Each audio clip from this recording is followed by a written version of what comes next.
तो चलिए, परमेश्वर के महान और अद्भुत अनुग्रह से परमेश्वर ने ये समय एक बार फिर से हमको दे दिया है कि हम इस स्पेशल सेशन में कुछ स्पेशल बातों को वचन से सीख सकें।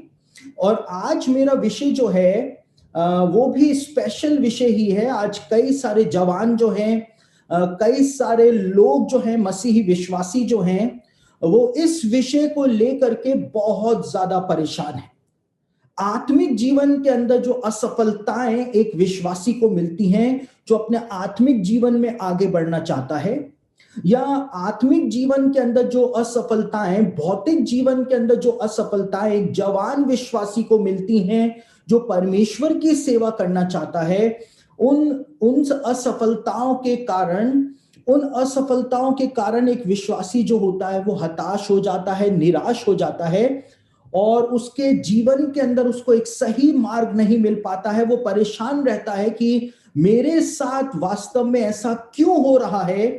तो आज हम उन्हीं सब बातों को देखने जा रहे हैं कि क्यों विश्वासी लोग जो अपने आत्मिक जीवन में आगे बढ़ना चाहते हैं, जवान जो परमेश्वर की सेवा करना चाहते हैं, लेकिन उनको अपने जीवन में असफलताएं मिलती हैं, उनको जो द्वार खुला हुआ चाहिए होता है वो द्वार उनको बंद मिलता है, ऐसा क्यों होता है। इन सब बातों को हम आज समझने का प्रयास करेंगे। आज मैं आपको ये बताने जा रहा हूं अपने जीवन के अनुभव से कि परमेश्वर एक विश्वासी को, एक मसीही को जीरो से हीरो कैसे बना देता है, कैसे परमेश्वर अपनी सेवा के लिए उसको इस्तेमाल करता है। लोग आश्चर्यचकित रह जाते हैं, लोग देखते रह जाते हैं।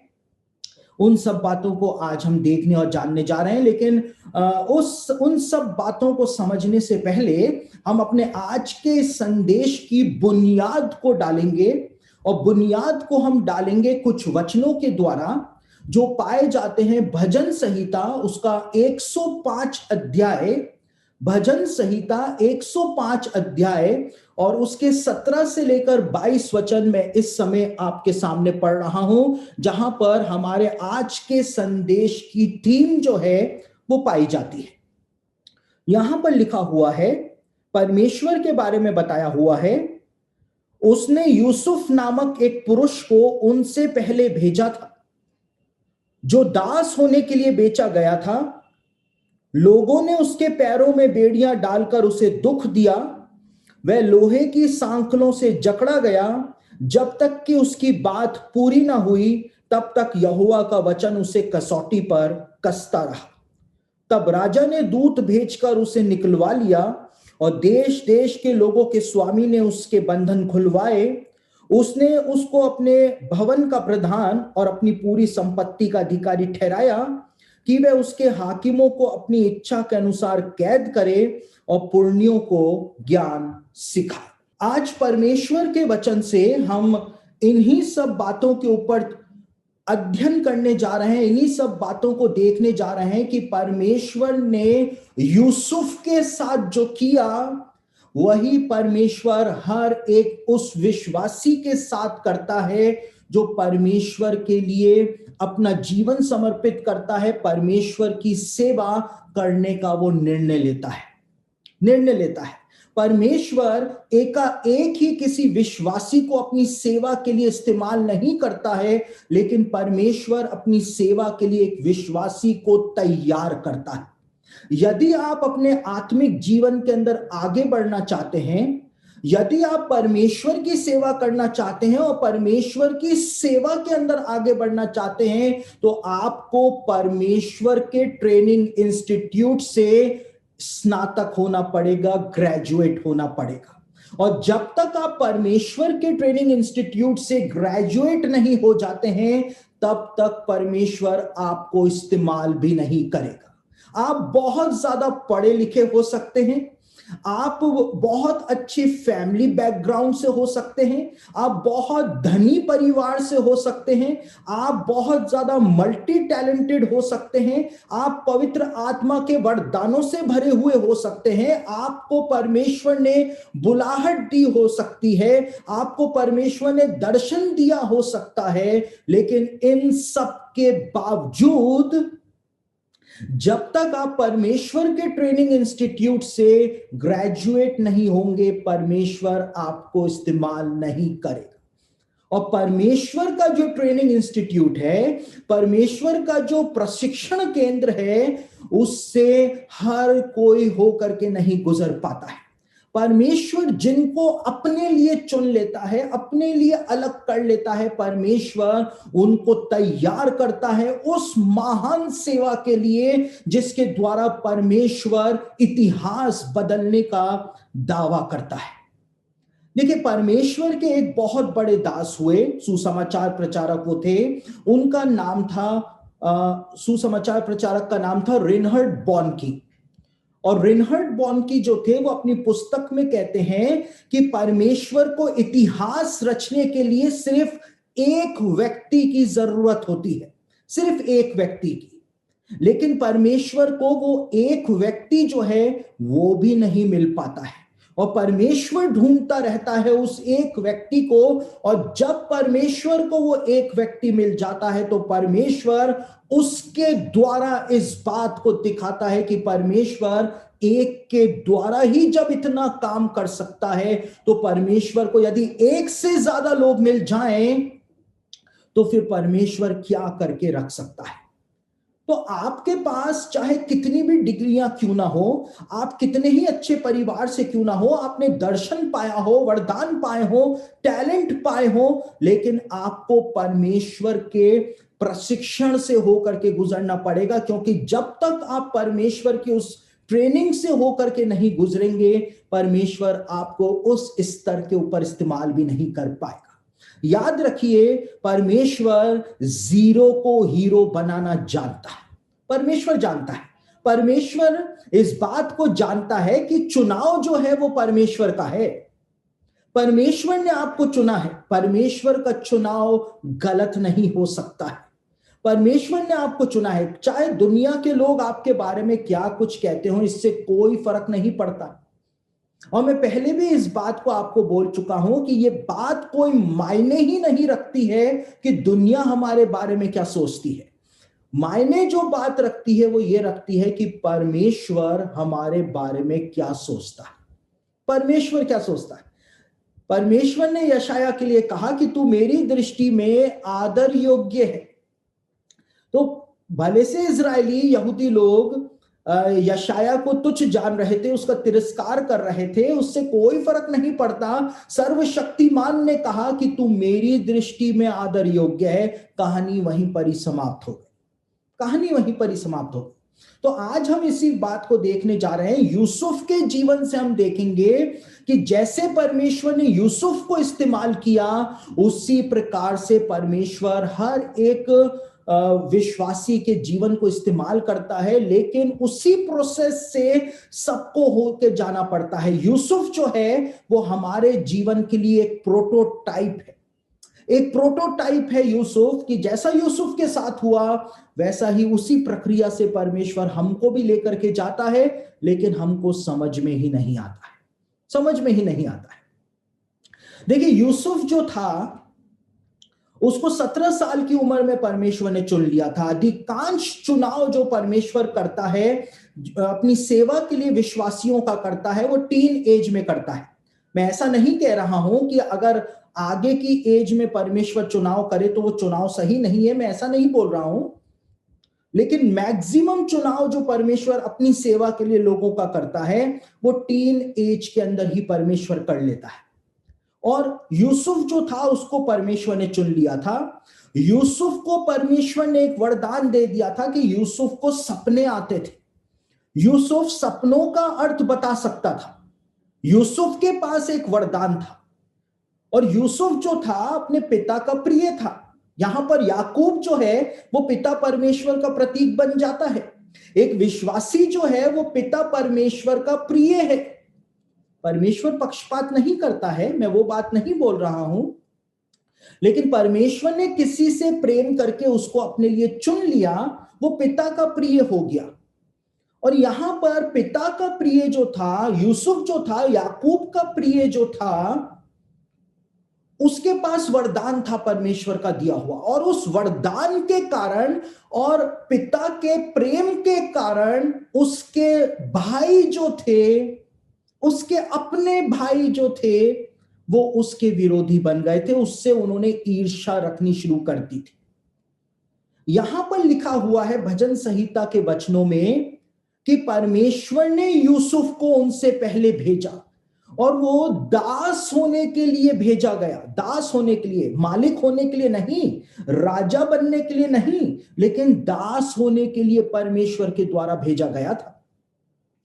यूसुफ जो था, उसके जीवन को जब हम देखें तो यूसुफ का जो बागा याकूब ने बना करके उसको दिया था, वो बागा क्यों स्पेशल था? क्योंकि जितने भी भाई थे वो छोटे छोटे कुर्ते पहना करते थे, लेकिन याकूब ने यूसुफ को जो बागा बना करके दिया था वो फुल स्लीव्स का बागा था, लंबा बागा वो था जो रॉयल फैमिली के प्रिंस पहना करते थे। ऐसा बागा बना करके दिया था, तो उसके जो भाई थे वो नेचुरली उससे ईर्ष्या उन्होंने रखनी शुरू कर दी थी। वो ईर्ष्या रखनी शुरू कर दी थी पिता के प्रेम के कारण, और यूसुफ को जो वरदान मिला था उसके कारण उन्होंने ईर्ष्या रखनी शुरू कर दी थी। अब हम देखते हैं कि पहला पहला काम जो यूसुफ के जीवन के अंदर हुआ वो ये हुआ कि यूसुफ को दास होने के लिए बेच दिया गया।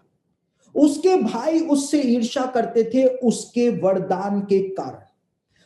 याकूब का प्रिय वो था उस कारण, क्योंकि वो पिता का प्रिय था, उस कारण उसके भाई उससे ईर्ष्या किया करते थे। उसके भाई उससे ईर्ष्या किया करते थे, और उन्होंने एक प्लान बनाया था कि कैसे यूसुफ को ठिकाने लगाया जाए। यूसुफ को कैसे ठिकाने लगाया जाए, उन्होंने ये प्लान बनाया था। देखिए, बहुत बार ऐसा होता है कि जब एक विश्वासी जिसको पवित्र आत्मा के वरदान मिलते हैं, जिसको परमेश्वर अपनी सेवा के लिए चुन लेता है, और जब उसको चुन लेता है और उसके जीवन से पवित्र आत्मा के वो वरदान जब ऑपरेट होना शुरू होते हैं, जब वो सेवा करनी शुरू करता है, चाहे प्राइमरी लेवल के ऊपर सेवा करना शुरू करे, अपनी खुद की कलीसिया में वो सेवा करना शुरू करे, अपने साथियों के साथ सेवा करनी शुरू करे, तो उस समय लोग जो हैं वो बहुत खुश होते हैं। कलीसिया के लोग, मसीही भाई लोग, मसीही बहन लोग, वो बहुत खुश होते हैं कि देखो एक जवान जो है वो प्रभु की सेवा में आ रहा है, और वो इनकरेज करते हैं कि आप सेवा में आगे बढ़ो। लेकिन जब वास्तव में ये बंदा जो होता है या ये बंदी जो होती है, जब ये वास्तव में आगे बढ़ना शुरू हो जाता है, तो वही मसीही भाई लोग, वही मसीही बहन लोग जो हैं वो उस व्यक्ति से ईर्ष्या करना शुरू कर देते हैं। क्यों करना शुरू कर देते हैं? क्योंकि लोग चाहते हैं कि आप आगे बढ़ो, लेकिन लोग कभी नहीं चाहते हैं कि आप उनसे आगे बढ़ो। आप आगे बढ़ो ये तो सब चाहते हैं, लेकिन उनसे आगे बस आप मत बढ़ो। यदि आप उनसे आगे बढ़े तो उनको ईर्ष्या होनी शुरू हो जाती है, उनको तकलीफ होनी शुरू हो जाती है, और उसके बाद वो ऐसे षड्यंत्र रचना शुरू कर देते हैं, ऐसे प्लॉटिंग करना शुरू कर देते हैं कि कैसे इसको अब रोका जाए कि ये मेरे से बस नीचे रहे, ये कितना ही आगे बढ़ जाए लेकिन मेरे से तो ये नीचे रहे। वो आपके आगे बढ़ने के अंदर, जो आपके आगे बढ़ने का जो मार्ग है उसमें रुकावटें उत्पन्न करना शुरू कर देते। अगर आप बहुत अच्छी वर्शिप करते हैं कलीसिया में, तो वो कुछ ऐसा प्रबंध कर देंगे कि आप कलीसिया के अंदर वर्शिप कर ही ना पाए, आप गा ही ना पाए। देखिए, मैं एक बड़े मजे की बात आपको बताता हूं। मैं एक सभा के अंदर प्रचार करने गया हुआ था, और जो सभा के जो ऑर्गेनाइजर थे उनका जो बेटा था, वो भी उस सभा के अंदर वर्शिप लीड कर रहा था, और एक दूसरी लड़की जो थी वो भी उस सभा के अंदर वर्शिप लीड कर रही थी। एक टीम बना करके वो वर्शिप लीड कर रहे थे। और जब पहले दिन की सभा हुई तो वो जो लड़की थी उसके पास ऐसा टैलेंट परमेश्वर ने दिया था, वो वरदान उसको दिया था कि जब उसने गीत गाया तो बाकी सारे जो थे वो सारे के सारे फीके पड़ गए, सारे फीके पड़ गए। इतना सुंदर उसने गाया, पवित्र आत्मा का सामर्थ्य जो था उसकी आवाज के अंदर महसूस हो रहा था। तो अगले दिन से जो ऑर्गेनाइजर का बेटा था उसने जो जो साउंड सिस्टम वाले भैया थे उनको जाकर के कहा कि सबके माइक ऑन रखना, लेकिन ये जो बीच वाली लड़की है इसका माइक जो है वो बंद कर देना। तो वो कितना ही अच्छा गाए लेकिन उसकी आवाज जो है वो किसी को सुनाई नहीं देगी। तो लोग जो हैं आपके आगे बढ़ने के अंदर बाधाएं उत्पन्न करेंगे। यदि आपको संदेश देना है कलीसिया में या किसी जगह के ऊपर, तो वो बाधा उत्पन्न करेंगे कि आप भले से वो खुद नहीं दे पाए संदेश, लेकिन वो आपको भी संदेश नहीं लेने देंगे। मेन लाइन चर्चेस जो होते हैं उसके अंदर लैंड की मीटिंग्स होती हैं, और वो लैंड की मीटिंग्स के अंदर भी ऐसा होता है कि जो आगे बढ़ रहा होता है, जिसके पास वास्तव में वरदान होता है, ऐसे प्रबंध किए जाते हैं कि उसको लैंड की मीटिंग ना मिल जाए, लेकिन बाकी जो शराबी होगा, बेवड़ा होगा, उसको लैंड की मीटिंग्स जो है उसमें संदेश बोलने के लिए दे दिया जाता है। तो मेरी बात बहुत कड़वी है लेकिन मैं बहुत सटीक बात बोल रहा हूं। अगर आपको दर्द हो जाए तो बहुत ही अच्छा है, कम से कम आपको एहसास तो होगा कि आप अभी भी जिंदा हैं। मेरी बात यदि आपको चुभ जाए तो ये बहुत ही अच्छा होगा, क्योंकि कम से कम आपको दर्द का एहसास तो होगा, आप महसूस तो करेंगे कि आप अभी भी जिंदा हैं। तो आपके आगे बढ़ने के अंदर रुकावटें जो हैं उत्पन्न की जाएंगी, आपको किसी भी प्रकार से आगे नहीं बढ़ने दिया जाएगा, आपके मार्गों को बंद किया जाएगा, आपकी जगह दूसरे को तैयार किया जाएगा जिसके पास कोई वरदान नहीं है, कोई टैलेंट नहीं है, लेकिन आपको दबाया जाएगा। जो हक आपका है वो हक जो है वो मारा जाएगा इनिशियल तौर पर, कलीसिया के तौर पर, बिल्कुल ग्रास रूट के लेवल पर। मैं अभी मैं ऊंचाई की बात तो कर ही नहीं रहा हूं, अभी तो मैं कलीसिया के लेवल पर बात कर रहा हूं, आपके साथियों के लेवल पर बात कर रहा हूं। आप जिनको अपना हितैषी समझते हैं, शुभ चिंतक समझते हैं, मैं उनके लेवल की बात जो है अभी कर रहा हूं। अभी तो यहां पर सिर्फ उनकी ही बात जो है वो मैं कर रहा हूं। उसके बाद लोग जो हैं वो आपको हताश करेंगे, निराश करेंगे आपकी अपनी बातों के द्वारा। लोग जो हैं आप जिनको अपने लिए अच्छा समझते थे, वही लोग जो आपको कहा करते थे तुम आगे बढ़ो, तुम आगे बढ़ो, वही लोग जो हैं वो अपनी बातों के द्वारा आपको निराश करेंगे, निराश करेंगे। वो इस प्रकार से दिखाएंगे कि आप किसी भी लायक नहीं है, आप जीरो हैं भाई। आपसे अच्छे अच्छे लोग तो कलीसिया में पहले से ही हैं, आप क्या हो, अभी तो आए हो। वो आपको नीचे गिराने का प्रयास करेंगे, आपके आपके जो आपका अंदर जो करेज है उसको तोड़ने का वो प्रयास करेंगे अपनी बातों के द्वारा। आपको दिखाएंगे कि आप कुछ भी नहीं हो। क्यों? क्योंकि उनको पता है, उनको पता है जब उन्होंने आपके मुंह से संदेश को सुना, परमेश्वर के वचन को सुना, जब उन्होंने देखा आपको वर्शिप लीड करते हुए, जब उन्होंने देखा आपको प्रार्थना करते हुए, जब उन्होंने देखा कि आपकी प्रार्थना से वास्तव में परमेश्वर का सामर्थ्य प्रकट होता है, तो वो इस बात को जान गए कि इसको रोकना जरूरी है। अगर इसको नहीं रोका तो ये मेरे से भी आगे निकल जाएगा, ये मेरे से भी आगे निकल जाएगी, और इसको रोकना बहुत जरूरी है। तो वो अपनी बातों के द्वारा आपको डिप्रेस करने की कोशिश करेंगे। देखिए, जब संदेश कोई बोलता है, जिस व्यक्ति को परमेश्वर ने चुना है, मैं सबकी बात नहीं कर रहा हूं, सब तो पता नहीं क्या कुछ बोल जाते हैं, लेकिन जिसको परमेश्वर ने अपनी सेवा के लिए चुना है, जब वो संदेश बोलता है तो लोगों की आत्माएं अंदर से हिल जाती हैं, उनके चेहरे की हवाइयां जो है वो उड़ जाती हैं। चाहे कलीसिया के लेवल के ऊपर ही हम बात करें, ऐसा होता है। और जब ऐसा होता है तो दूसरे लोग जो जीवन में कुछ भी नहीं कर पाए, वो उससे ईर्ष्या रखना शुरू कर देते हैं। ये मेरे साथ हुआ, ये आपके साथ हुआ, ये और नए जवानों के साथ होगा, लेकिन उस सबसे बढ़कर ये यीशु मसीह के साथ भी हुआ, ये यीशु मसीह के साथ भी हुआ था। तो हम तो कहीं पर भी नहीं अड़ते हैं। यीशु मसीह के साथ भी ऐसा हुआ, जब यीशु मसीह प्रचार करता था तो लोग कहा करते थे कि हमारे जो शास्त्री हैं, जो सरदार हैं, उन्होंने भी कभी ऐसी बातें तो बोली ही नहीं जैसी बातें ये बोलता है। यीशु मसीह के संदेशों के द्वारा जो शास्त्री और फरीसी थे वो यीशु मसीह के दुश्मन बन गए थे। यीशु मसीह के वरदानों के द्वारा शास्त्री और फरीसी व्यवस्थापक जो थे वो यीशु मसीह के दुश्मन बन गए थे। उन्होंने आपस में बोलना शुरू कर दिया था, क्या तुम्हें दिखाई नहीं देता है, कुछ तो करो, संसार उसके पीछे हो चला है। अरे दुनिया ने उसको मानना शुरू कर दिया है, कुछ तो करो। लोग समझना शुरू कर देते हैं कि इसको नहीं रोका गया तो मेरा फेम कम हो जाएगा, मेरी पूछ कलीसिया के अंदर कम हो जाएगी अगर मैंने इसको नहीं रोका।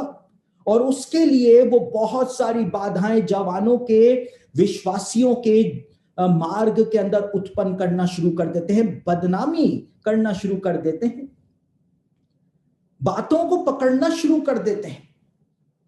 और ये और कोई नहीं करता है, शैतान सींग लगा करके नहीं आता है ये सब काम करने के लिए, ये कलीसिया के लोग ही इन सब कामों को करते हैं।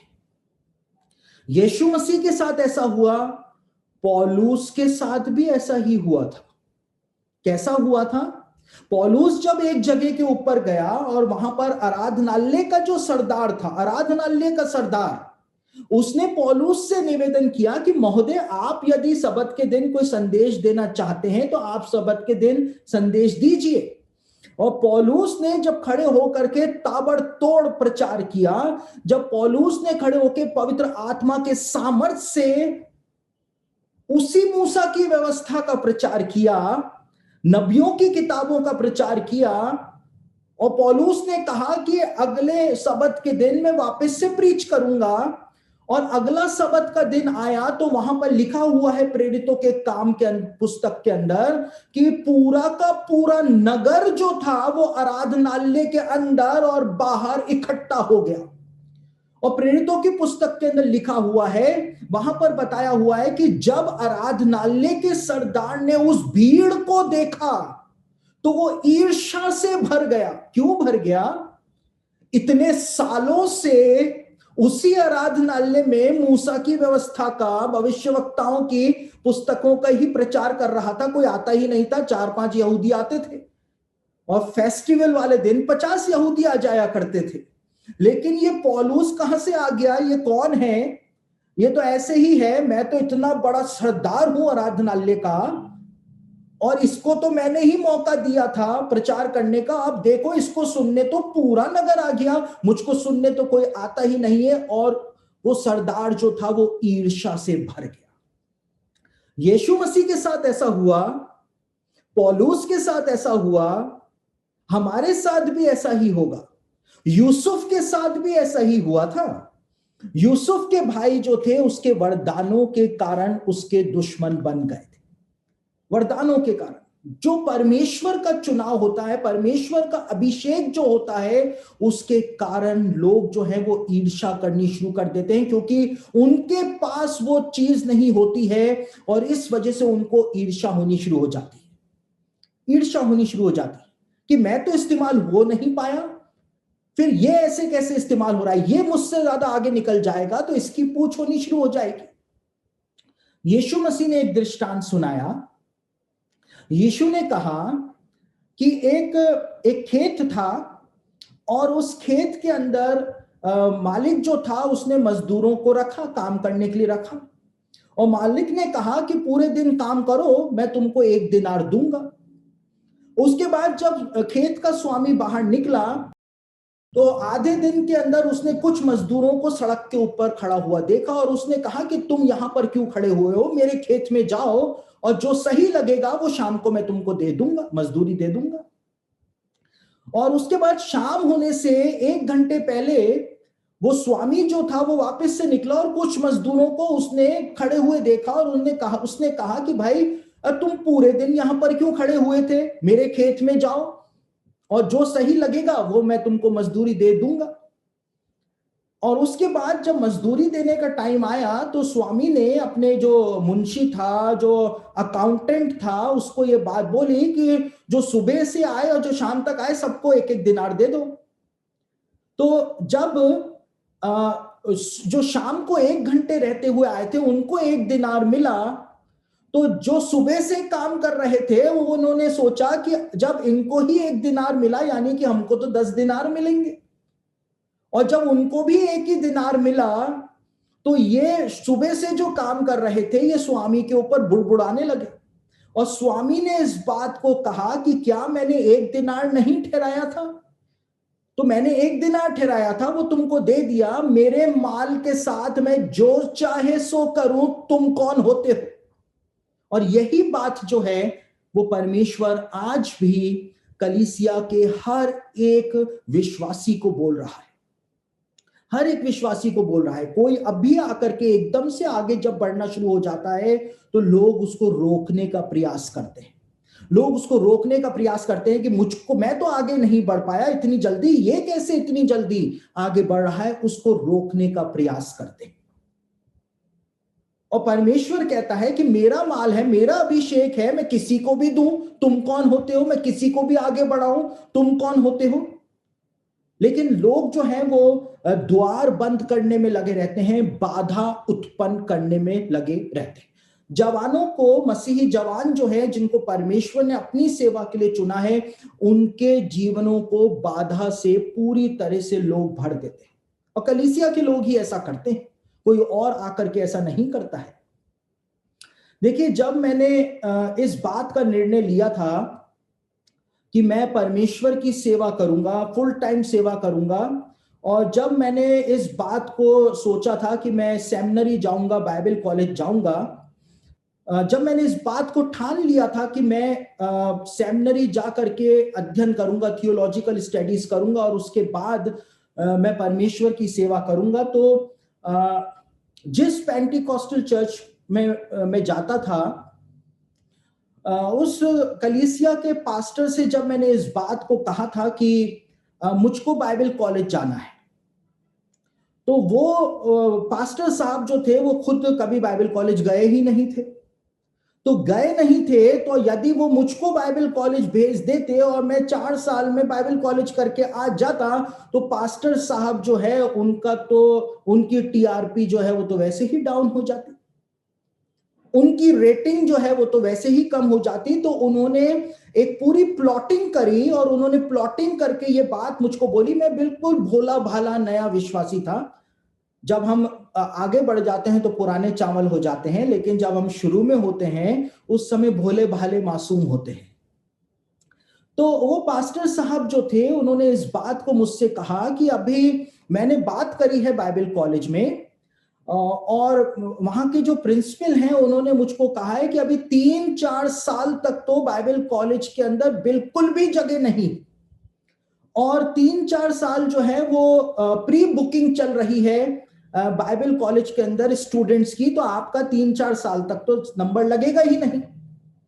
तो मैंने उनसे कहा कि तो मैं इन 3-4 साल क्या करूं, क्योंकि मुझको तो प्रभु की सेवा करनी है। तो उन्होंने कहा आप मेरे साथ सेवा करो, पहले आप मेरा बैग उठाना सीखो, उसके बाद फिर 3-4 साल बाद आप प्रभु की सेवा के लिए चले जाना।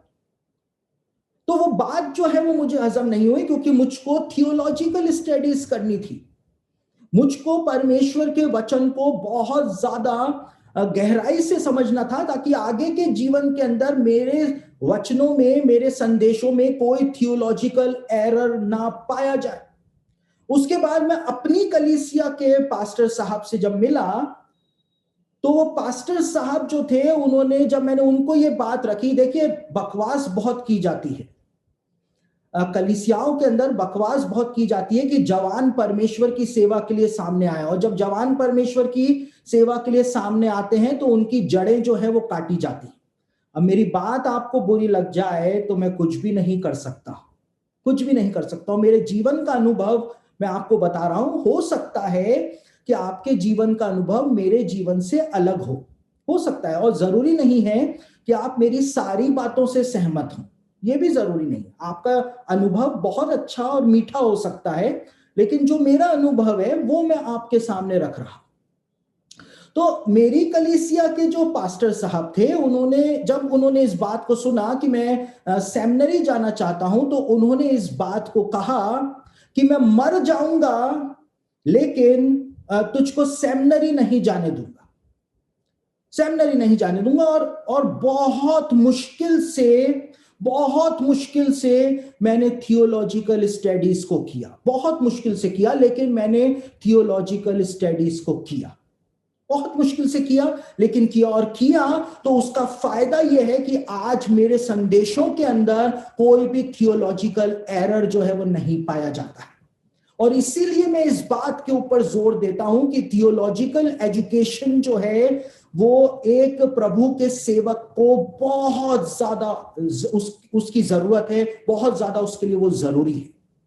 तो मेरे जीवन के अंदर भी रुकावटें जो है वो उत्पन्न की जा रही थी। यूसुफ के जीवन के अंदर रुकावटें उत्पन्न की गई, यीशु मसीह का विरोध किया गया, पौलुस का विरोध किया गया, और हर एक विश्वासी का विरोध जो है वो किया जाता है उनके वरदानों के कारण, उनकी बुलाहट के कारण। अभिषेक जो होता है उसके कारण लोग विरोध करना शुरू कर देते हैं। और लोग क्या सोचते हैं? लोग ऐसा सोचते हैं कि वो ये सब काम कर रहे हैं।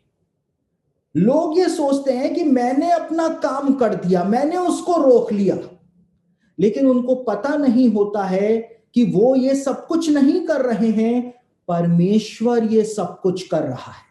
लिखा है भजन संहिता में कि परमेश्वर ने यूसुफ को भेजा था ताकि वो वहां पर जाकर के दास बने। परमेश्वर सबसे पहले एक विश्वासी को दास बनना सिखाता है, नीचे जाना सिखाता है। सबसे पहले परमेश्वर दास बनने का स्वभाव लेकर के आता है। यीशु मसीह ने कहा तुम में से जो लीडर बनना चाहता है वो सबसे पहले दास बने। यीशु ने कहा मैंने तुम्हारे सामने एक उदाहरण प्रस्तुत कर दिया है, मैंने तुम्हारे सामने इन सब बातों को रख दिया है, मैंने गुरु होकर के तुम्हारे पांव धोए हैं। यीशु ने इस बात को कहा। परमेश्वर हमको नम्रता के उस स्तर के ऊपर लेकर के जाता है। लोग जो है वो सोचते हैं कि वाह हमने क्या काम कर दिया, हमने तो रोक दिया, बहुत हमसे ज्यादा आगे बढ़ रहा था, हमने काम तमाम कर दिया। लेकिन उनको नहीं पता कि वो विश्वासी जो है वो परमेश्वर के एक बहुत बड़ी योजना के पूरे होने की प्रक्रिया के अंदर चल रहा है, प्रक्रिया में चल रहा है। परमेश्वर उसको एक प्रोसेस से लेकर के जा रहा है। यूसुफ को उसके भाइयों ने बेच दिया और उन्होंने सोचा कि यूसुफ का काम तमाम हो गया, लेकिन यूसुफ जो था वो मिस्र के अंदर आ गया। और जब मिस्र के अंदर आ गया तो यूसुफ अब परमेश्वर की उस प्रक्रिया के अंदर जब आगे बढ़ रहा था, जो अपने आप को सोचता था कि परमेश्वर ने मुझको सबके ऊपर बॉस बनने के लिए बुलाया है, वो एक घर के अंदर नौकर बन जाता है, नौकर बन जाता है। और जब नौकर बन जाता है वहां पर भी लोगों को चैन नहीं मिलता है। नौकर है घर का, लेकिन वहां पर भी चैन नहीं मिलता है। अरे उससे वो ओहदा तो छीन लिया, उसको आगे बढ़ने नहीं दिया, उसके मार्गों के अंदर रुकावटें उत्पन्न कर दी, उसको उसके साथ सब कुछ बुरा भला कर दिया, लेकिन उसके बावजूद लोगों को चैन नहीं मिलता है। नौकर बना दिया उसको, लेकिन वहां पर भी उस पर झूठे आरोप लगा दिए गए। पोतीपर की जो पत्नी थी, मिसेस पोतीपर जो थी, उन्होंने यूसुफ के ऊपर झूठे आरोप लगा दिए, झूठे आरोप लगा दिए। एक विश्वासी जो होता है, जिसको परमेश्वर तैयार कर रहा होता है, जिसको उसके साथी धोखा देते हैं, कलीसिया के लोग उसको रोकते हैं, उसके आगे बढ़ने के अंदर रुकावटें उत्पन्न करते हैं, वो उस प्रक्रिया में कुचला हुआ और हताश और निराश जब आगे बढ़ रहा होता है तो उस पे झूठे आरोप भी जीवन के अंदर लगाए जाते हैं। और देखिए हर झूठा आरोप जो होता है वो सच्चा नहीं होता है। यूसुफ ने कुछ भी नहीं किया था, लेकिन उसको फिर भी फंसा दिया गया था। और ऐसा बहुत सारे विश्वासियों के साथ होता है। जब मैंने इजाबेल वाला आपका लेसन लिया था कि कैसे इजाबेल की आत्मा काम करती है, मैंने तब भी ये बात आपको बताई थी कि कैसे प्रभु के सेवक जो होते हैं उन पे झूठे आरोप लगाए जाते हैं। ठीक है, तो यूसुफ के साथ ऐसा हुआ, और यूसुफ के साथ तो हुआ ही हुआ, पौलुस और बरनबास के साथ भी ऐसा ही हुआ था। आपसे द्वेष रखने वाले जो हैं, आपको नीचे गिराने वाले जो हैं, आपकी सेवा को रोक देने वाले जो हैं, आपकी यात्रा को जो आप परमेश्वर की सेवा करने के लिए कर रहे हैं उसको बीच में तोड़ देने वाले जो हैं, वो झूठे आरोप लगाते हैं। पौलुस और बरनबास के साथ भी ऐसा ही हुआ था। कहां पर हुआ था? प्रेरितों के काम उसका 13 अध्याय और उसके 50वें वचन को आपके सामने पढ़ रहा हूं। एक बहुत अजीब बात वहां पर बताई हुई है। शायद आप लोगों ने उस बात के ऊपर कभी ध्यान नहीं दिया होगा, लेकिन पौलुस के साथ और बरनबास के साथ भी वैसा ही हुआ था। यहां पर लिखा हुआ है प्रेरितों के काम उसका 13 अध्याय उसके 50वें वचन में कि पौलुस और बरनबास का विरोध करने वाले यहूदी लोग जो थे उनके लिए बताया हुआ है, परंतु यहूदियों ने भक्त और कुलीन स्त्रियों को और नगर के प्रमुख लोगों को उकसाया और पौलुस और बरनबास के विरुद्ध उपद्रव करवाकर उन्हें अपनी सीमा से निकाल दिया। यहां पर लिखा हुआ है प्रेरितों के काम 13 अध्याय उसके 50वें वचन के अंदर बताया हुआ है कि भक्त स्त्रियां जो थी, यहूदियों की भक्त स्त्रियां, बहुत भक्तन जो थी, और कुलीन घराने की यानी कि बहुत हाई प्रोफाइल घराने की जो लेडीज थी, उन्होंने और यहूदियों ने उनको भी भड़काया और नगर के प्रमुख लोगों को भी उकसाया। पौलुस और बरनबास के खिलाफ इन लेडीज ने जो था वो उपद्रव करवाया, झूठे आरोप लगाए होंगे, हमको नहीं पता, ऐसा यहां पर आगे कुछ भी नहीं बताया गया है, लेकिन हम अपने अपने एक अनुमान जो है उसको रख सकते हैं कि ये भक्त स्त्रियां जो थी इनका क्या रोल था यहां पर, और ये कुलीन स्त्रियां जो थी इनका क्या रोल यहां पर था कि प्रमुख नगर के प्रमुख लोगों को ये उकसा रही थी। तो पौलुस के ऊपर, बरनबास के ऊपर झूठे आरोपों को लगाया गया और इसीलिए पौलुस कहता है कि लोग तो हमारे ऊपर झूठे आरोप लगाते हैं तो भी हम तो उनको आशीष देते हैं। तो यूसुफ के ऊपर झूठे आरोप लगाए गए, पौलुस के ऊपर और बरनबास के ऊपर झूठे आरोप लगाए गए, तिरस्कार किया गया, अपमान किया गया, पूरी तरह से बदनाम कर दिया गया। और लोग क्या सोचते हैं? लोग सोचते हैं कि हम बहुत अच्छा काम कर रहे हैं, इनको रोकना जरूरी है भाई, इनको रोकना जरूरी, अगर इनको नहीं रोका तो ये हमारी सेवा को नुकसान करेंगे, इनको रोकना जरूरी है। देखिए पौलुस के साथ ऐसा हुआ, यूसुफ के साथ ऐसा हुआ, और एक और ऐसा है बाइबल के अंदर जिसके साथ भी ऐसा ही लोगों ने किया था, और उसका नाम है यिर्मयाह। यिर्मयाह की पुस्तक पढ़ें तो वहां पर क्या लिखा हुआ है? यिर्मयाह की पुस्तक उसका 18 अध्याय उसके 18वें वचन को जब आप पढ़ेंगे तो वहां पर इसी बात को बताया गया है। यिर्मयाह की पुस्तक उसका 18 अध्याय उसके 18वें वचन में क्या लिखा हुआ है आपके सामने पढ़ रहा हूं। यहां पर लिखा है, लोग जो हैं, यहूदी लोग जो हैं, तब वे कहने लगे चलो यिर्मयाह के विरुद्ध युक्ति करें, क्योंकि ना याजक से व्यवस्था, ना ज्ञानी से सम्मति, ना भविष्यवक्ता से वचन दूर होंगे। अरे ये नहीं सुधरने वाला भाई, ये हमारे खिलाफ भविष्यवाणियां करता ही रहेगा, प्रवचन बोलता ही रहेगा, लोग इसकी मानते ही रहेंगे, तो ये काम तो ये करना छोड़ेगा ही नहीं। तो हम क्या करें? आओ हम उसकी कोई बात पकड़कर उसका नाश कराएं और फिर उसकी किसी बात पर ध्यान हम ना दें। यानी कि यिर्मयाह की कोई ना कोई बात, कोई ना कोई गलती पकड़ो और उस गलती को व्हाट्सएप के ऊपर, उस गलती को फेसबुक के ऊपर, उस गलती को यूट्यूब के ऊपर हम फैला देंगे, उसको बदनाम हम कर देंगे और उसकी पूरी सेवा को हम खत्म कर देंगे। एक गलती, लोग जो हैं वो ताक में बैठे हुए हैं। देखिए आप लोग जो इस समय मेरा वचन सुन रहे हैं, चाहे अभी लाइव सुन रहे हैं या पूरी दुनिया के अंदर जहां जहां पर भी वचन को सुनेंगे, मैं आपको बताना चाहूंगा कि लोग आपकी ताक में बैठे हुए हैं, एक गलती के इंतजार के अंदर बैठे हुए हैं। आप एक गलती कर जाओ, उनको एक मौका दे दो, उसके बाद उनका काम जो है वह आसान हो जाएगा। लेकिन परमेश्वर वो समय नहीं आने देता है, और यदि आपसे गलती हो भी जाए तो हमेशा आप दाऊद को याद रखें। दाऊद को याद रखें। दाऊद ने जनगणना करवा ली थी और परमेश्वर नाराज हो गया था, और परमेश्वर ने दाऊद के सामने दो ऑप्शंस रखे थे।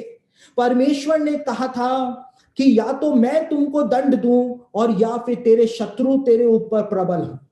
तो दाऊद ने कहा कि मेरे शत्रु मुझ पे कभी प्रबल नहीं हो, लेकिन यहोवा मुझको अपने ही हाथ के अंदर रखे, क्योंकि यहोवा की दया जो है वो बड़ी है। परमेश्वर तो दंड भी देगा तो दया करेगा, लेकिन दाऊद के शत्रु जो है वो दाऊद के ऊपर कभी दया नहीं करेंगे। और दाऊद ने इस बात को कहा कि परमेश्वर तू मुझे अपने ही हाथ में रखना, तू तू कुछ भी दंड मुझको दे देना, लेकिन मेरे शत्रुओं के हाथ में तू मुझको मत पड़ने देना। और इस बात को हमेशा याद रखें, यदि आपसे कोई गलती हो जाए तो आप परमेश्वर के सामने जा करके पश्चाताप कर लें। परमेश्वर को आप बोल दें कि प्रभु तू मुझको कोई सा भी दंड दे दे। अगर परमेश्वर की नजरों में आपने दंड के योग्य काम किया होगा तो परमेश्वर सजा भी देगा। हमारा परमेश्वर न्यायी परमेश्वर है, लेकिन हमारा परमेश्वर अपने बच्चों के ऊपर दया करना जानता है। हम उसी के तो बच्चे हैं, वो हम पे दया नहीं करेगा तो फिर किस पर दया करेगा।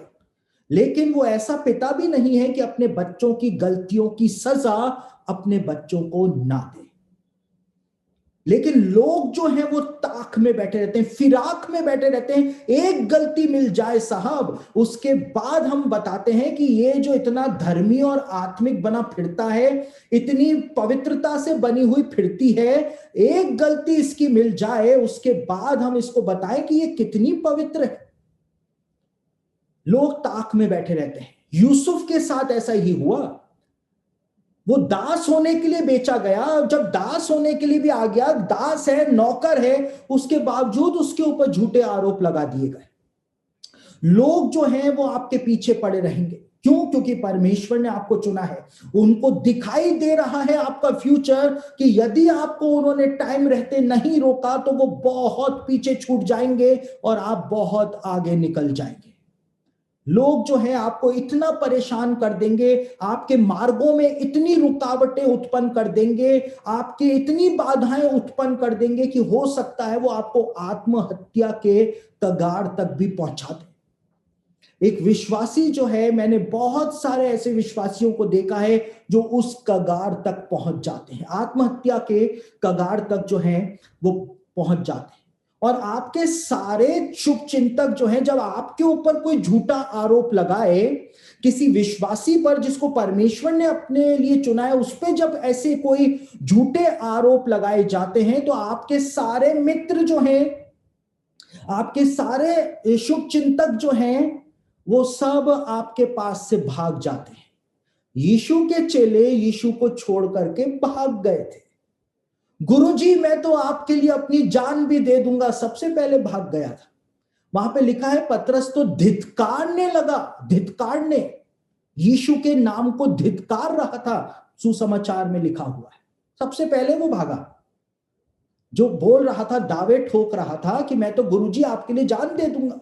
कई सारे हमारे साथ जो हमारे साथ मिल करके सेवा करते हैं, वो दावे करते हैं कि मैं तो आपके लिए अपनी जान तक दे सकता हूं। सबसे पहले वही भागते हुए नजर आते हैं, वही भागते हुए नजर आते हैं। और देखिए, जब यीशु के ऊपर झूठे आरोप लगाए गए और यीशु मसीह को मारा जा रहा था, कुचला जा रहा था, यीशु को क्रूस के ऊपर जब टांग दिया गया था, तो सुसमाचार के अंदर लिखा हुआ है कि उसके सारे शुभ चिंतक जो थे वो दूर खड़े होकर के देख रहे थे कि यीशु के साथ क्या हो रहा है। सब भाग गए थे। चेले भी दूर से खड़े होकर के देख रहे थे कि गुरुजी के साथ क्या हो रहा है। कोई पास नहीं आ रहा था, सब छोड़ करके चले जाते हैं, आप अकेले हो जाते हैं। जब झूठे आरोप लगते हैं तो आप अकेले हो जाते हैं। लोग आपको आत्महत्या के कगार पर ले जाकर के खड़ा कर देंगे, लेकिन परमेश्वर ऐसा होने ही नहीं देगा। क्यों नहीं होने देगा? क्योंकि लिखा है भजन संहिता के अंदर कि लोगों ने यूसुफ को दुख दिया, उसको संकट दिया, वास्तव में उसका जीवन संकट के अंदर था, उसने तो कुछ भी नहीं किया था। पहले पिताजी के घर में भी कुछ नहीं किया जो उसको बेच दिया, यहां पर भी उसने कुछ नहीं किया कि उसको जेल खाने में डाल दिया, झूठे आरोप लगा दिए, वो संकट के अंदर था। लेकिन लिखा हुआ है कि जब तक उसकी बात पूरी ना हुई, परमेश्वर की बात जब तक पूरी ना हुई, यहोवा का वचन उसे कसौटी के ऊपर कसता रहा। परमेश्वर यूसुफ को कस रहा था, उसके सारे नट बोल्ट जो थे परमेश्वर कस रहा था।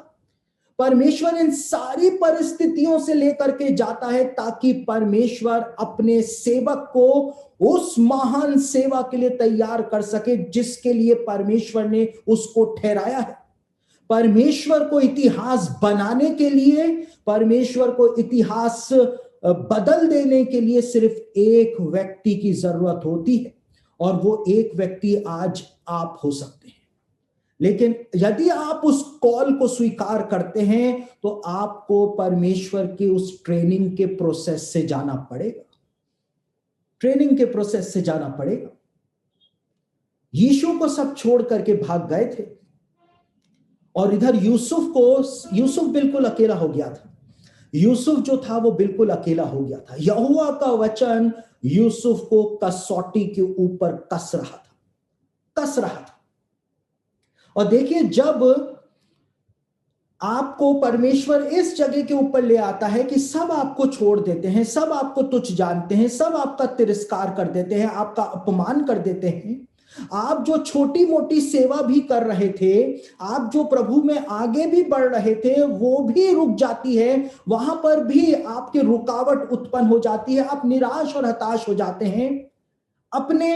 अपने दर्शन को आप देखते हैं कि मैं तो इस दर्शन को लेकर के आगे बढ़ा था, वचन को पढ़ते हैं तो आपकी आंसू की बूंदें जो हैं वो बाइबल के उन वचनों के ऊपर गिरती चली जाती हैं, आंसू टपकते हैं। हम उन वचनों को पढ़ के कहते हैं कि प्रभु, मुझको तो ये सब काम करना था, लेकिन मैं तो कहां पर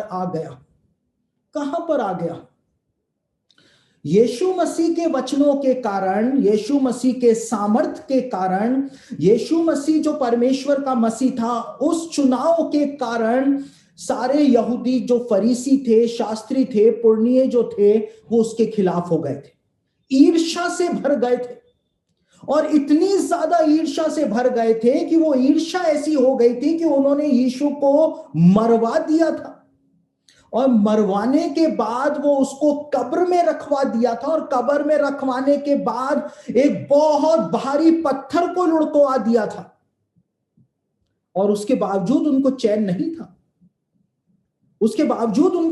था। यीशु को मरवा दिया, इतना दुख उसको दिया, उसको कब्र तक पहुंचा दिया, पत्थर उसके कब्र के ऊपर रख के उसको बंद करवा दिया, फिर भी चैन नहीं था। उसके ऊपर मुहर भी लगवा दी, सील लगवा दी। यीशु का डेस्टिनी जो थी वो उन्होंने अपनी तरफ से फिक्स कर दी कि अब ये कभी भी इस गड्ढे में से, इस कब्र में से बाहर नहीं निकल पाए।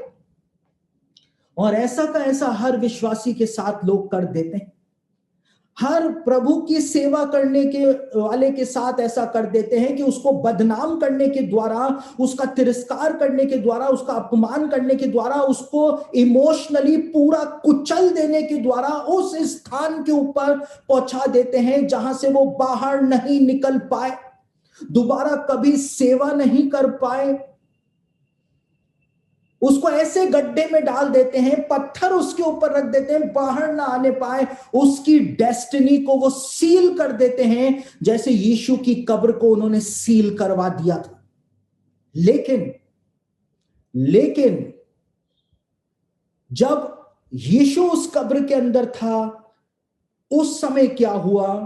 और जब एक विश्वासी ऐसे ही किसी गड्ढे में पहुंच जाता है, उस समय क्या होता है?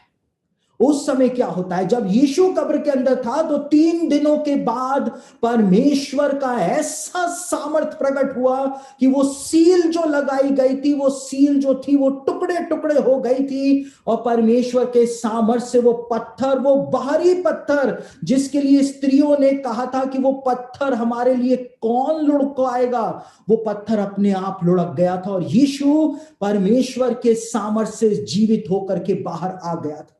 और जब एक विश्वासी की दशा ऐसी की ऐसी हो जाती है, यूसुफ के समान उसकी दशा हो जाती है और वो एक गड्ढे के अंदर उसको लोग पहुंचा देते हैं, तब परमेश्वर का सामर्थ जो है वो प्रकट होता है। परमेश्वर उन सारे बंधनों को तोड़ देता है, उस भारी पत्थर को हटा देता है और परमेश्वर फिर अपना हाथ डाल करके उस विश्वासी को बाहर निकाल लेता है। क्यों निकाल लेता है? क्योंकि परमेश्वर ने उसको चुना है। क्यों निकाल लेता है? परमेश्वर का चुनाव गलत नहीं है। चाहे उसके ऊपर कितने ही झूठे आरोप लगाए गए, लोग उससे कितना ही नफरत करते हो, परमेश्वर ने उसको चुना है। परमेश्वर सब कुछ जानता है, उसको निकाल लेता है।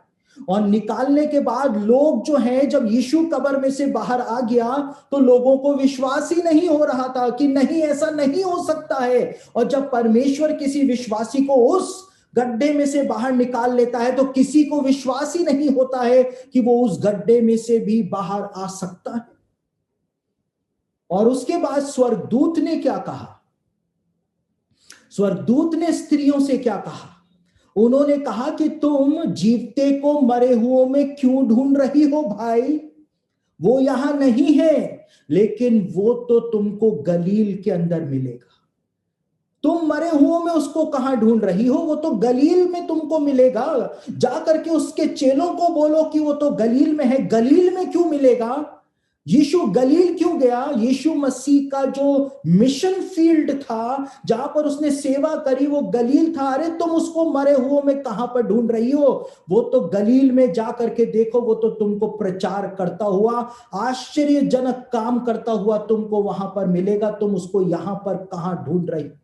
और परमेश्वर उस हर विश्वासी के साथ ऐसा करता है जिसको परमेश्वर ने अपने लिए चुना होता है। उसको उस गड्ढे में से परमेश्वर खींच करके बाहर ले आता है और उसके बाद लोग इस बात पे विश्वास नहीं करते हैं। लोग उसको उसी गड्ढे के अंदर ढूंढ रहे होते हैं कि अरे भाई कहां है? लेकिन परमेश्वर का संदेश स्पष्ट होता है कि तुम इस गड्ढे में उसको कहां ढूंढ रहे हो। जा करके उसको मिशन फील्ड के अंदर देखो कि वो कैसी सेवा कर रहा है, कैसे परमेश्वर का सामर्थ उसको उठा रहा है, कैसे परमेश्वर के द्वारा उसके जीवन से आश्चर्य कर्म हो रहे हैं, वचन का प्रचार हो रहा है। उन सारी बातों को परमेश्वर प्रकट करता है। उसके बाद परमेश्वर उसको अपने हाथ में ले लेता है।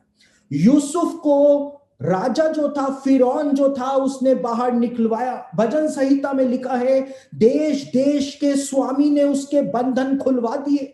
फिरौन का अधिकार जहां जहां देश देश पर था, उसने यूसुफ के बंधन खुलवा दिए। और देश देश का स्वामी हमारा पिता जो स्वर्ग में है, वो फिर सारे बंधन खुलवा देता है। और उसके बाद यूसुफ जो कि बेचा गया, दास होने के लिए नौकर बना, जेल खाने में गया, वही यूसुफ जो है उसको परमेश्वर ने सम्मानित किया और वो मिस्र का प्रधानमंत्री बनाया गया। परमेश्वर ने उसको अपने हाथ में ले लिया था। क्यों ले लिया था? क्योंकि यूसुफ जो था उसको परमेश्वर ने भेजा था, पहले से ही भेजा था, ताकि वो ये सारा एक्सपीरियंस कर पाए। क्योंकि एक बड़ा काम यूसुफ को करना था और वो बड़ा काम जो उसको करना था, उसके कारण ये एक्सपीरियंस जो था, बिटर एक्सपीरियंस जो था, वो लेना बहुत जरूरी था। वही यूसुफ जो जीरो था, वो समय आया कि परमेश्वर ने उसको सबकी आंखों के सामने हीरो बना करके दिखा दिया था। वो मिस्र का प्रधानमंत्री बन गया था। और परमेश्वर जो है वो उस समय ऐसे लोगों के जीवन के ऊपर गवाही देता है, उनकी सेवा के ऊपर गवाही देता है, जिनका तिरस्कार किया गया, जिनका अपमान किया गया, जिनके मार्गों में बाधाएं उत्पन्न की गई, जिनको आगे बढ़ने से रोका गया। लेकिन परमेश्वर ऐसा प्रबंध करता है कि वो ऊंचाई की तरफ ही फिर जाते चले जाते हैं। परमेश्वर उनकी सेवा के ऊपर गवाही देता है। क्योंकि इंसान का बढ़ना जो है वो परमेश्वर की ओर से होता है। परमेश्वर गवाही देता है और परमेश्वर ऊंचाइयों पर और ऊंचाइयों पर ही लेकर जाता चला जाता है। देखिए, मैं एक एग्जाम्पल आपको देता हूं, उसके बाद मैं समाप्त करूंगा। एक एप्पल जो होता है, एक रसीला एप्पल जो होता है, वो रसीला एप्पल जो होता है, जब आप उसको खाएंगे और लोग जब उसको खाते हैं तो उसके अंदर से जो जूस निकलता है, जो अच्छा स्वाद निकलता है, लोग उसको खा करके आनंदित हो जाते हैं। लेकिन वही रसीला एप्पल जो होता है, स्वादिष्ट एप्पल जो होता है, उसके अंदर कड़वे बीज भी होते हैं। स्वादिष्ट एप्पल है जिसको खा करके लोगों को अच्छी सेहत मिलती है, जिसको खा करके लोगों को आनंद मिलता है, वही स्वादिष्ट एप्पल जो है उसके अंदर कड़वे बीज भी होते हैं। लेकिन जब कोई एप्पल को खाता है, उसके स्वाद को चखता है, उससे फायदा हासिल करता है, तो कोई भी इंसान जो है एप्पल के कड़वे बीजों की तरफ ध्यान नहीं देता है। एप्पल के कड़वे बीज जो होते हैं उनको कहां फेंका जाता है? उनको कूड़ेदान के अंदर फेंका जाता है। कूड़ेदान में लोग फेंक देते हैं। एक विश्वासी जिसको परमेश्वर उठा करके लेकर ऊपर जाता है, उसके ऊपर चाहे कितने भी झूठे आरोप लगाए गए हों, उसके साथ कैसा भी बर्ताव क्यों ना किया गया हो, लेकिन जब परमेश्वर अपने सामर्थ्य से उसको सम्मानित करता है, उसकी सेवा को ऊंचा लेकर के जाता है और उसकी सेवा का फल जब लोग देखते हैं, तो कोई भी उन कड़वे बीजों की तरफ, उन कड़वी यादों की तरफ कोई ध्यान नहीं देता है। लोग सिर्फ उसके फलों के द्वारा आशीषित हो जाते हैं, भरपूरी को पा जाते हैं और उनका जीवन जो है वो पूरी तरह से परमेश्वर की सामर्थ्य से बदल जाता है। देखिए, मैं एक आपको नॉन बिब्लिकल कहानी सुना रहा हूं। बाइबल में ये कहानी नहीं है, बाइबल के बाहर से इस कहानी को सुना रहा हूं। कई सारे लोग नाराज भी मुझसे हो सकते हैं कि ये कहानी यहां पर क्यों जोड़ी, लेकिन मुझको अगुवाई हो रही है, इसलिए इस बात को यहां पर आपको बता रहा हूं। मैं स्कूल के अंदर था तब इस कहानी को मैंने सुना था, मतलब मैंने पढ़ा था। पूरी तरह से तो वो कहानी मुझको याद नहीं है, हो सकता है कहानी के अंदर मैं कहीं गलती कर जाऊं, तो अगर मैं गलती कर जाऊं तो आप मुझको क्षमा करना, क्योंकि स्कूल के अंदर वो कहानी मैंने पढ़ी थी, तो अभी हल्की हल्की ही वो कहानी जो है वो मुझे याद है। तो स्कूल के अंदर हमारा एक चैप्टर था और उस चैप्टर के अंदर गौतम बुद्ध जो थे, उनके चेले के बारे में बताया हुआ था। उनके चेले का नाम था आनंद, और आनंद और उसके साथ गौतम बुद्ध का जो दूसरा एक और शिष्य था, वो दोनों कहीं से आ रहे थे। और जब वो कहीं से आ रहे थे तो रास्ते के अंदर एक नदी आ गई थी और वहां पर एक लड़की खड़ी हुई थी, और गौतम बुद्ध के जो शिष्य थे वो ना तो लड़की से बात कर सकते थे और ना वो लड़की को छू सकते थे। और वहां पर वो लड़की जो थी वो नदी पार नहीं कर पा रही थी, तो उस लड़की ने आनंद जो था, गौतम बुद्ध का जो चेला था, उसको कहा कि मुझको उठा करके नदी पार करा दो। तो आनंद जो था उसने उस लड़की को उठाया। देखिए, मुझको जितनी कहानी याद है उतनी ही बता रहा हूं, स्कूल में पढ़ी थी, अभी पूरी कहानी याद नहीं है, लेकिन जहां तक है मेरे मेमोरी इतनी शार्प है कि मैं मेन कंटेंट मिस नहीं करूंगा। तो गौतम बुद्ध का चेला आनंद जो था उसने उस लड़की को उठाया और उसको उठा करके नदी पार करा दी। लेकिन जो दूसरा चेला जो साथ में था, जो काम आनंद ने किया था, वो काम देख करके उसको बुरा लग गया। और जैसे ही वो आश्रम पहुंचे तो ये दूसरा चेला जो था वो भागा भागा गौतम बुद्ध के पास गया और जा करके कहा कि गुरुजी देखो, आनंद ने ऐसा काम किया है जो नियमों के खिलाफ है। और जब गौतम बुद्ध ने आनंद को बुलाया और आनंद से यह बात पूछी, तो आनंद ने क्या उत्तर दिया? आनंद ने कहा कि अरे, उस लड़की को तो मैंने कब से उठा करके और नदी पार करा दी, लेकिन ये वाला चेला जो है ये तो अभी तक उसको अपनी गोद में उठाए फिर रहा है। मैंने तो उसको कब से गोद में से उतार दिया, लेकिन ये जो है इसको अभी तक गोद में उठाए घूम रहा है। तो वैसा ही होता है, अगर कोई विश्वासी गलती कर देता है अपने जीवन के अंदर, तो लोग जब परमेश्वर उसको ऊंचाई पर लेकर के जाता चला जाता है, तो लोग जो हैं वो वही झूठे आरोप जो होते हैं उनको लेकर के उसको निरंतर बदनाम करते रहते हैं। परमेश्वर ने उन सब बातों को देखा। परमेश्वर जानता था कि यूसुफ ने तो कुछ किया ही नहीं है भाई, उसको फंसाया गया है, लेकिन लोग जो हैं वो गोद में उठाए हुए उसको घूमते रहते हैं, उसी बात को वो सर्कुलेट करते रहते हैं, उसी बात को वो बोलते रहते हैं। उनको ये दिखाई नहीं देता है कि परमेश्वर ने यूसुफ को मिस्र का प्रधानमंत्री बना दिया है। उनको ये दिखाई नहीं देता है कि परमेश्वर जो है यीशु मसीह को वापस से जीवित करके बाहर ले आया है। उनको ये दिखाई नहीं देता है कि परमेश्वर ने इस विश्वासी को कहां से कहां पर पहुंचा दिया है, उनको दिखाई नहीं देता है। परमेश्वर एक विश्वासी को जिसको अपने लिए चुन लेता है, उसको सबसे पहले वो जीरो बनाता है, उसके अंदर नम्रता को लाता है, उसको तोड़ करके रख देता है। आप कितने ही अच्छे खानदान से क्यों ना हो, कितने ही पैसे वाली पार्टी क्यों ना हो, अगर परमेश्वर ने आपको चुन लिया है तो सबसे पहले वो आपको तोड़ करके रख देगा। घमंडी परमेश्वर आपको नहीं रहने देगा, आपके अंदर नम्रता को लेकर के आएगा, सारे बिटर एक्सपीरियंस देगा, और उन बिटर एक्सपीरियंस को देने के बाद आपको एक सेब के फल के रूप में, सेब के अंदर आपको वो तब्दील कर देगा, सेब में तब्दील कर देगा। वो बिटर एक्सपीरियंस की तरफ कोई कभी ध्यान ही नहीं देगा, लेकिन जो एप्पल रसीला होता है, वो रसीला एप्पल परमेश्वर आपको बना करके दुनिया के सामने ले आएगा, ताकि आप जाति जाति के लोगों के लिए एक आशीष का कारण बन जाएं, कुचले हुओं को संभालें, जो डिप्रेशन में है उनको अपने वचनों के द्वारा आप डिप्रेशन से बाहर लेकर के आ जाएं। आपके जीवन को वो इस प्रकार की सामर्थ्य से भर देगा।